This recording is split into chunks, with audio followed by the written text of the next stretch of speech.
আমরা শহীদ হচ্ছি বলে, আমাদের প্রাণ যাই বলে, আমাদের পিঠ দেওয়ালে থেকে গেছে বলে, তাই তো?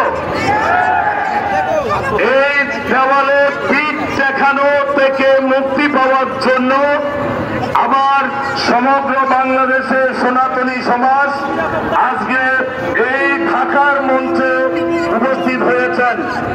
এজন্য আমি সংগ্রামী জনতাকে, মা বোনকে আন্তরিকভাবে ধন্যবাদ ও কৃতজ্ঞতা জানাতে চাই। আমি কথা বেশি বাড়াবো না। আমার গোপীনাথ বাবাজি সুন্দরভাবে বলেছেন, আমার পরবর্তী আলোচকগণ বলবেন। আমাদের একটি দাবি ছিল, আমরা যখন উত্থিত হচ্ছিলাম sectarianism, bigotry and its horrible descendant fanaticism has long possessed this beautiful earth. They have filled us with violence, drenched it often and often with human blood, destroyed civilization and sent whole nation to despair. Had it not been for these horrible demons, human society would be far more advanced than it is now. আমরা দেখে আসছি কাপড় যুগ থেকে জরাসন্ধ, কংস, শিশুপাল, দন্তবক্র, দুর্যোধন এই সুন্দর পৃথিবীকে বহুকাল ধরে আচ্ছন্ন করে রেখেছে। এই দুর্যোধন, জরাসন্ধ, কংস, কৃষ্ণের মামা এই পৃথিবীতে বারবার উপদ্রব সৃষ্টি করেছিল। মানব জাতি রক্তে রঞ্জিত করেছিল এই ধরাধামকে।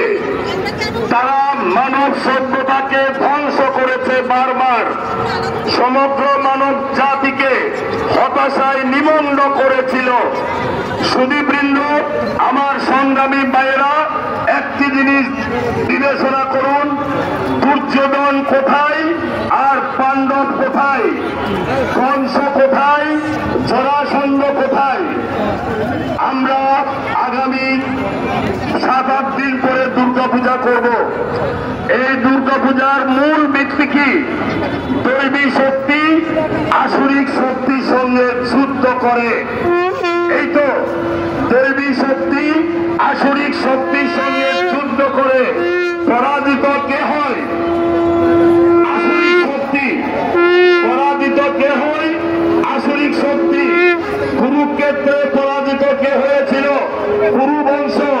দুর্যোধনেরা 100 ভাই, আমার পাণ্ডবেরা 5 ভাই। 5 ভাই জয়লাভ করেছিল, সারা ভারতবর্ষের আধিপত্য লাভ করেছিল। আমি বলবো, আমরা পূজা করি কেন? Religion is the idea which raises fruit unto man and man unto God. ধর্ম পালন এই জন্য করি